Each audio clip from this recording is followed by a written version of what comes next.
À terme, il pourrait être 12 000 à être envoyés en Ukraine. Il serait aujourd'hui 1500. Après le président ukrainien, c'est la Corée du Sud qui accuse la Corée du Nord d'envoyer des soldats en Russie pour se battre. Un contingent de 1500 hommes serait déjà sur place.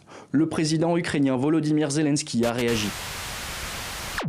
Vous l'avez tout certainement entendu, la nouvelle fait la une des médias depuis quelques jours. Selon les dires, la Corée du Nord aurait envoyé des troupes en Russie et ce, afin d'aider le président russe Vladimir Poutine dans sa lutte en Ukraine. Mais qu'en est-il réellement? Les rumeurs sont-elles fondées?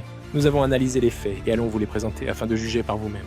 Pour rappel, l'information a d'abord été révélée par le président ukrainien Volodymyr Zelensky et ce, au moment même où son plan pour la paix est sur la table des dirigeants occidentaux, comme le montrent les images qui vont suivre. Le discours était très attendu par les Ukrainiens. Devant les députés, Volodymyr Zelensky déclame son plan de la victoire destiné à mettre fin à la guerre contre la Russie. Le plan se décline en 5 points. Il repose d'abord sur une invitation à l'Ukraine à rejoindre l'OTAN. Ensuite, Zelensky veut la poursuite des opérations militaires et la levée des restrictions aux frappes sur le territoire russe. L'Ukraine propose aussi de déployer sur son sol un dispositif de dissuasion non nucléaire. Le 4e point porte sur le développement économique de l'Ukraine et le renforcement des sanctions contre la Russie. Enfin, le dernier concerne la garantie de la sécurité du pays après la guerre. Comme vous venons de le voir, le premier point du plan pour la paix consiste à une adhésion directe de l'Ukraine dans l'OTAN. Concrètement, qu'est-ce que cela changerait au conflit? Je vais pour cela vous lire un passage de l'article 5 du traité fondateur de l'OTAN. Les parties conviennent qu'une attaque armée contre l'une ou plusieurs d'entre elles survenant en Europe ou en Amérique du Nord sera considérée comme une attaque dirigée contre toutes les parties, et en conséquence, elles conviennent que, si une telle attaque se produit, chacune d'elles assistera la partie ou les parties ainsi attaquées en prenant aussitôt telle action qu'elle jugera nécessaire, y compris l'emploi de la force armée. Cela obligerait donc tous les partis à entrer directement dans le conflit. Le second point consiste à la poursuite des opérations militaires non plus sur le sol ukrainien, mais sur le sol russe. Cette fois, toute l'Alliance, et non l'Ukraine seule.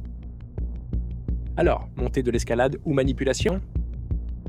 Écoutons maintenant l'allocution de Volodymyr Zelensky concernant l'envoi de troupes coréennes sur le sol russe. Nous savons que la Corée du Nord s'apprête à envoyer environ 10 000 soldats pour combattre contre nous.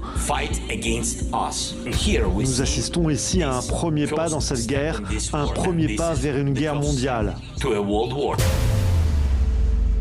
Un premier pas vers une guerre mondiale.